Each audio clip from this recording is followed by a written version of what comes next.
High views. ఈరోజు జగన్మోహన్ రెడ్డి వాళ్ళ సాక్షి ఛానల్లో ఒక వరస్ట్ డిబేట్లో కనీస బాధ్యత కూడా మరిచి వేశ్యల రాజధాని అమరావతి అన్నప్పుడు స్పందించకుండా ఒక వక్రపు దాన్ని నవ్వందామా ఎటకారం అందామా ఆ ప్రతిధ్వనిస్తున్నటువంటి ఆ స్వరం అందామా మీ ఇష్టం. కొమ్మినేని శ్రీనివాసరావు. గణేష్ గోల్డ్ తాకట్టులో ఉన్న బంగారాన్ని విడిపించి కొనబడును. సంప్రదించండి 9966651144. ఈరోజు ఆయన ఏమంటాడు, నా వయసు 70 సంవత్సరాలు, సీనియర్ సిటిజన్ని, నాకు నోటీసులు ఇవ్వకుండా అరెస్ట్ చేస్తున్నారు ఏంటని. జగన్మోహన్ రెడ్డి వస్తాడు. ఇది పత్రికా స్వేచ్ఛకు భంగం కలిగించడం, విష సంస్కృతి రాజ్యం ఏలుతోంది, కక్ష సాధింపు చర్యలు పాల్పడుతున్నాడు ఈ చంద్రబాబు నాయుడు అంటున్నాడు. నేను జర్నలిస్ట్ శివప్రసాద్ అనబడే నేను 2020 ఆగస్టు 28న నేను ఈటీవీ ప్రతిని మోడరేటర్గా ఆ రోజు వెళ్ళాలి. 2018, 19, 20లో 3 సంవత్సరాలు నేనే చేశాను. అట్ ది సేమ్ టైం బయట ఆదాన్ ఛానల్కి, ఓపెన్ టాక్ ఛానల్, ఇంకా మరికొన్ని యూట్యూబ్ ఛానల్స్కి అనాలిసిస్ కూడా ఇస్తా. కొన్ని ఛానల్స్కి అప్పటికే కీలకమైనటువంటి వైసీపీ వాళ్ళ ఛానల్స్లో కూడా వాళ్ళకి ఇంటర్వ్యూలు కూడా నేను చేసి పెట్టాను. టాప్ మోస్ట్ రాంగవర్మ అని, రోజా అని, పేరునని చాలామందిని. సో నా గురించి వాళ్ళ వైసీపీలుగా బాగా తెలుసు. ఇప్పుడు మచిలీపట్నం ఎంపీగా ఉన్నాడు కదా బాలశౌరి, అప్పుడు కూడా మచిలీపట్నం ఎంపీయే, బట్ అప్పుడు వైసీపీ, ఇప్పుడు జనసేన. ఈయనని జగన్మోహన్ రెడ్డి వచ్చేసి కొంచెం దూరంగా పెడుతుంటే కనిపిస్తుంది. ఇప్పటికే రఘురామకృష్ణరాజు కొంచెం దూరంగా జరిగాడు, ఇప్పుడు బాలశౌరి కూడా ఆ రూట్లో ఉన్నట్టు నాకు అనిపిస్తుంది. ఎందుకంటే ఈ మధ్య ఆయన మీరు కలిసింది లేదు, ఆయన నియోజకవర్గానికి డెవలప్మెంట్ విషయంలో ఎక్కడ కూడా ఏమీ డెవలప్మెంట్స్ కనిపించడం లేదు, చూసుకోండి కొంచెం, మరలా బాలశౌరి కూడా చేజారదు కదా అని చెప్పేసి చాలా పాజిటివ్గా ఇచ్చా. బాలశౌరి గారు ఒకప్పుడు జగన్మోహన్ రెడ్డికి చాలా చాలా క్లోజ్ అన్నట్టు. మరి ఇప్పుడు ఆ క్లోజెస్ ఇప్పుడు కనిపించలేదు, అధికారం వచ్చాక ఏంటని చెప్పేసి వీడియో ఇస్తే ఇదే టాపిక్ని 2-3 రకరకాలుగా వీడియోలు చేశారు. కొంతమంది ఆర్టికల్స్ కూడా రాశారు. ఏమని, బాలశౌరి త్వరలో బీజేపీలో కలుపుతున్న ఒకరు రాశారు, బాలశౌరి కూడా రఘురామకృష్ణరాజు లాగే జగన్ తిప్పలు పెట్టడం ఒకళ్ళు వీడియోలు చేశారు. ఆ దరిద్రం మధ్యలో పట్టుకెళ్ళి నా వీడియోని కూడా పెట్టేసి నేను ఏదైతే ఛానల్ చేస్తున్నానో వీళ్ళు కూడా మొత్తం నా మీద కుట్రబడినారు అన్నట్టుగా ఈయన ఒక లెటర్ రాసి కంప్లైంట్ ఇచ్చినట్టుగా అక్కడ ఎవరో కానీ కంప్లైంట్ ఫైల్ చేశారు. ఏపీసీఐడి మెయిన్ ఆఫీస్. అక్కడి నుంచి వచ్చారు. వాస్తవం నా దగ్గర రాకూడదు. అప్పటికే ఏ ఛానల్స్లో అయితే ఈ వీడియోస్ పడి ఉన్నాయో ఆ ఛానల్ హెడ్ని తీసుకెళ్తానట్టు వాళ్ళు వచ్చినారట. వాళ్ళు ఎవరు దొరకపోయేసరికి అసలు కరోనా సమయం మొత్తం లాక్డౌన్ రూల్స్ అవన్నీ ఉన్నాయి.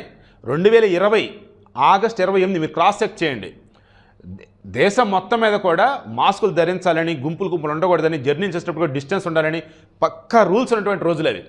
వచ్చి నన్ను ఎంత ప్రెజర్ అంటే, మీరు రావాలండి, మా మీద ప్రెజర్ ఉందండి, మీరు రాకపోతే మాకు ఇబ్బంది అండి. అది నేనేం తప్పు చేశాను చెప్పండి అంటే చెప్పరు.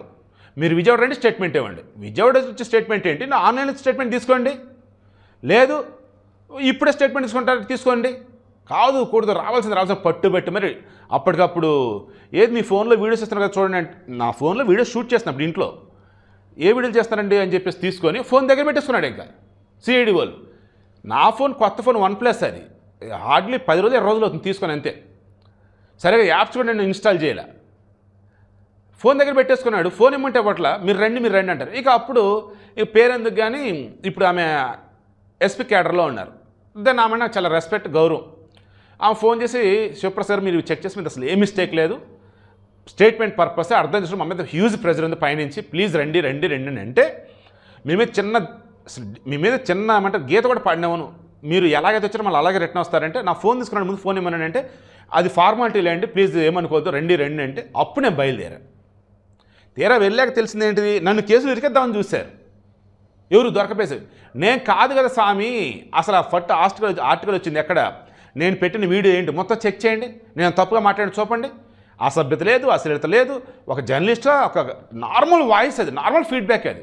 అండ్ ఓ రకంగా అది బాలశౌరికి ఫేవర్గా, జగన్కి ఫేవర్గా, వైసీపీ ఫేవర్గా చేసిన వీడియో. అందులో కూడా నా రోజు నైట్ అంతా విజయవాడ సిఐడి ఆఫీస్లో ఉంచారు. నైట్ అంతా లైట్ వెలిగే ఉంది, కింద పడుకున్నా, బెడ్షీట్ లేదు, ఏమి లేదు అసలు. ఆ రోజు రాత్రి నాతో నా అంతరాత్మ ఎదురు కూర్చొని మాట్లాడినట్టుంది మా ఇద్దరు పరిస్థితి. అంత ఘోరంగా ఆ రోజు ఉన్నా. ఏ మిస్టేక్ లేకుండా ఓన్లీ ఈటీవీ ప్రతిధ్వని చేస్తున్న శివప్రసాద్ యొక్క ఇమేజ్ డ్యామేజ్ చేయాలి, ఈటీవీ ప్రతిధ్వని చేస్తున్నట్టు అతను తప్పుడు కేసులు ఇరుక్కున్నాడనో లేదన్నప్పుడు వేరే చేశాడని చెప్పేసి ఈటీవీ ప్రతిధ్వని ఇమేజ్ డ్యామేజ్ చేయాలని ఎంత వరస్ట్గా అంటే, అసలు ఏ మాత్రం చిన్న మిస్టేక్ కూడా లేంటూ నన్ను అంత హింస పెట్టారే. ఆ తర్వాత కరోనా వచ్చి మా ఫ్యామిలీ మొత్తం డిస్టర్బ్ అయ్యాం. అదే కరోనా వల్ల సైడ్ ఎఫెక్ట్ వచ్చి మా నాన్నగారు చనిపోయారు. ఈ పాపం అంతా జగన్ కాదు, ఈ పాప అంత వైసీపీది కాదా? ఈరోజు కొమ్మినేని శ్రీనివాసరావు వచ్చేసి వేషల రాజధాని అమరావతి అని చెప్పి వెదవంటే అదే డిబేట్లో ఉన్నప్పుడు ఏం మాట్లాడుతుంది మీరు? ముందు మీరు అన్న మాటలు వెనక్కి తీసుకోండి, పద్ధతి కాదు అని అవతల కృష్ణాధనబడి ఎవరో జర్నలిస్ట్ అంటే అనకూడదు, ఆ జర్నలిస్ట్ అంటే నాకు సిగ్గేస్తున్నారు. అలా అనకూడదు చెప్పి మాటలు వెనక్కి తీసుకునేలా చేసి క్షమాపణ చెప్పించాలి. క్షమాపణ లేదు, మాటలు వెనక్కి తీసుకోమని చెప్పలేదు. అలా అనకండి, మీ మీద విరుచుకుపడతారు సోషల్ మీడియాలో అంట. ఏంటి అసలు అది? అంటే ఈయనకు ఓకే, సోషల్ మీడియాలో విరుచుకుపడతారు. దానికి సంబంధించి ఎక్స్ప్లెనేషన్ అడిగితే మేము ఆయన డిబేట్లో ఒకసారి అన్నాడు, ఆంధ్రజ్యోతి, ఈనాడు, బయట చాలామంది కొన్ని వందల సార్లు ఇప్పుడు ఆ మాటను అంటున్నారు, వేషల రాజధాని అమరావతి అని. మరి అది వాళ్ళ సంగతి ఏంటి అని చెప్పేసి కవరింగ్. అదేమంటే జగన్కి భారత్కి అసలు ఏం సంబంధం, డిబేట్ మాది కదా. అండ్ అన్నతను వచ్చేసి అది తప్పని మీకు అనిపిస్తే క్షమాపణ చెప్తాను. తప్పని అనిపిస్తే క్షమాపణ చెప్పేది అంటారు, ఎదవల్లారని చెప్పేసి మళ్ళీ మాట్లాడితే మళ్ళీ సౌండ్ లేదు. ఓవరాల్గా గతంలో జగన్మోహన్ రెడ్డి హయాంలో ఏమైనా అదుపులోకి తీసుకున్న విచారణ పేరుతో పట్టుకెళ్ళినా అక్రమ అరెస్ట్లా సక్రమ అరెస్ట్లా ఏదైనా కానీ ఏంటంటే గుడ్డెద్దు చేలో పడ్డట్టు, లేదా వాళ్ళకి అధికారం ఉంది అవతలని ఇబ్బంది పెట్టాలి, మన గురించి వాళ్ళు ఏం మాట్లాడు తప్పుగా అని చెప్పేసి ఇలా. వాళ్ళు చెప్తుంది కరెక్టే కానీ మనకు నష్టం వచ్చింది, వాళ్ళు చెప్తుంది కరెక్టే కానీ మన వాళ్ళు బాధపడుతున్నారు, సో వాళ్ళు నోరు మూయాలి, వాళ్ళని ఇబ్బంది పెట్టాలి, వాళ్ళు పరువు పోగొట్టాలి. ఇలా జగన్మోహన్ రెడ్డి హయాంలో చేశాడు. చంద్రబాబు నాయుడు హయాంలో అలా కాదు. కొమ్మినేని శ్రీనివాసరావు అయినా ఆయనతో పాటు ఉన్న వ్యక్తి ఎవరు, కృష్ణరాజు, జర్నలిస్ట్ అన్న అనుభూతిగా అట్లా కంపరం పడుతుంది నాకు ఒక జర్నలిస్ట్గా. సో ఆ వ్యక్తినైనా కానీ ఈరోజు పక్కా లెక్కలు, చట్టాలు, సెక్షన్ 353, 356, 299, 79, BNS 79, IT యాక్ట్ ఇలా చెప్పుకుంటూ పోయినట్టయితే మత విద్వేషాలు రచ్చగొట్టే విధంగా, కులాల మధ్య చిచ్చు పెట్టే విధంగా, ఆడవారిని ఇబ్బందులు గురి చేసే విధంగా, SC STలకు సంబంధించి వాళ్ళ మనోభావాలు దెబ్బతీసే విధంగా, తర్వాత ఒక చర్చా వేదిక కావచ్చు వాంటెడ్గా కుట్ర పన్నేసి ఒక వధ లాంటిది చేయటం కావచ్చు, ఇలా పెట్టిన సెక్షన్స్ ఉన్నాయి కదా. అందులో 6-7 సెక్షన్లు పెట్టారు. హార్డ్లీ ఒకవేళ 1 or 2 అప్లై కాకపోవచ్చు నాకు అనిపిస్తున్న ప్రకారం, బట్ రిమైనింగ్ 5 సెక్షన్స్ అప్లై అవుతాయి. ఇప్పట్లో బెయిల్ కూడా రాదన్నమాట. చంద్రబాబుని కూడా ఆ రోజు జైల్లో పెట్టాడు ఎవరు, జగన్మోహన్ రెడ్డి. కానీ ఏమైంది, బెయిల్ వచ్చింది. కారణం ఆ పెట్టిన సెక్షన్లు, ఆ కేసులు అసలు ఏమాత్రం చంద్రబాబు నాయుడు సెట్ కావాలి.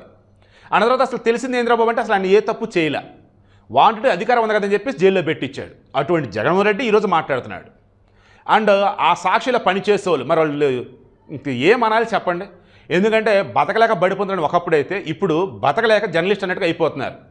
ఎక్కడో చోట పని చేయాలి, పెళ్ళాం బిడ్డలను కాపాడుకోవాలి, పోషించుకోవాలి, నెల నెల జీతం కావాలి, వాళ్ళు ఏ చేస్తే చేద్దాం, మనకు కనపడం కదని చెప్పేసి రాతలు రాసేవాళ్ళు. మనకు కనపడతాను ఏం కాదులే, వాళ్ళకి తెలుసులే, వేరే వాళ్ళు రాసిస్తే మనం అంటున్నామని చెప్పే యాంకర్లు డిబేట్ చేసేవాళ్ళు. ఇలా చెప్పుకుంటూ పోతే మీరు సాక్షి సంబంధించి ఒక ఫేమస్ సాక్షి సంబంధించి ఎవరైతే మీరు బాగా ట్రోల్ చేస్తుంటారో, నాకు బాగా క్లోజ్, పాపం తనదేం లేదయ్యా, ఆయనకి వైసీపీ అన్న జగన్ అన్న ఇష్టమేలే కానీ వాళ్ళకి కంటెంట్ ఇస్తారు, ఎదురుగా ప్రాంప్ట్ ఉంటుంది, అందులో ఉండదు వాళ్ళు చెప్పాలి, అది మీకు తెలియదు. పాపం వాళ్ళని ట్రోల్ చేస్తూ ఉంటారు. సరే, నేను వాళ్ళ మీద జాలి చూపిన విషయం ఏంటంటే, నేను గతంలో డిబేట్లు చేశా, నేను గతంలో వచ్చేసి బ్రేకింగ్లు నడిపా.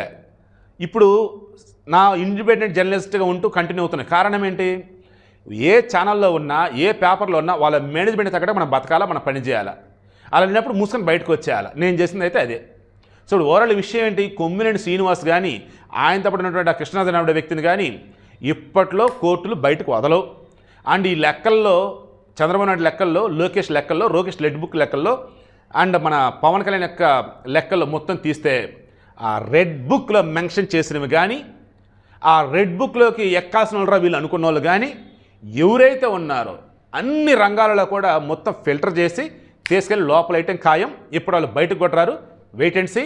ఇక నుంచైనా జర్నలిజం అంటే సమాజానికి ఉపయోగపడేలాగా మనం చూపగలగటం, జర్నలిజం అంటే సమాజానికి నిజం చెప్పటం, జర్నలిజం అంటే భాషని పద్ధతిగా వాడటం, జర్నలిజం అంటే జనం కోసం బతుకుతూ, జనం కోసం నువ్వు ఉంటూ, నీ కుటుంబాన్ని నిన్ను నువ్వు కాపాడుకునేది తప్ప ఎవడి కోసమా పని చేస్తూ వాడు మోచేతి నీళ్ళు తాగుతూ వాడి దగ్గర బానిసలాగుంటూ వాడు ఏ చెప్తే చేసుకుంటా పోతే రేపటి రోజు నిన్ను జర్నలిస్ట్ అనకపోగా ఇంకేదేదో అంటారు. వద్దు, ఒక జర్నలిస్ట్ చెప్పలేకపోతాం. సో ఇప్పుడు నేను వీడియో క్లోజ్ చేస్తున్నాను. ఒక్కొక్క నిజం మీరు క్రాస్ చెక్ చేస్తూ పోండి. ఈరోజు కొమ్మినేని అరెస్ట్ని ఎవరైతే ఖండిస్తున్నారో అప్పుడు మరి ఎందుకు ఇది ఖండించాలా, ఇప్పుడు ఎందుకు ఖండించాలని చెప్పేసి నేను ఇప్పుడు నా ఎగ్జాంపుల్ చెప్పా. అలా బోల్డ్ ఎగ్జాంపుల్ చెప్తా ఉన్నారు. వన్స్ ఆ ఇష్యూ జరిగిన తర్వాత చాలామంది వాళ్ళ కేసులు హడావుడి అన్నప్పుడు హైలైట్ చేసుకుంటూ పోయారు. నేను మాత్రం 2-3 days దాన్ని డైల్యూట్ చేసి అవతల పడేసా. ఆ టాపిక్ అంతా మర్చిపోయేలా చేశా. ఎందుకంటే నాకు వద్దు అటువంటి పబ్లిసిటీ, నాకు వద్దు అటువంటి కాంట్రవర్సీలు, నాకు వద్దు. వాళ్ళు కకృతి పడ్డారు, తొందరపడ్డారు, దాన్ని లెవెల్ చేశా. వదిలేశాను. ఆ తర్వాత కోర్టు కూడా కేసు కూడా కొట్టేసింది, క్వాషాలో చేసింది. ఇది అసలు ఒక కేసా, ఇది ఒకటి ఏంటి అని చెప్పేసి పాపం ఆ క్వాష్కి అన్నట్టు ఆ ఛానల్ వాళ్ళు రిమైండ్ కూడా తిరిగి ఉన్నారు, అది వేరే విషయం. సో విషయం ఏంటి మరి, జగన్మోహన్ రెడ్డి హయాంలో ఆయన చేసిన అకృత్యాల ముందు ఈరోజు చంద్రబాబు నాయుడు చేస్తున్నవి ఏవైతున్నాయో ఇవి పక్కా లెక్కలు. ఆ రోజు జగన్ హయాంలో పక్కా ఇంకా దానికి ఏ పదాలు పెట్టాలో మీరే పెట్టండి.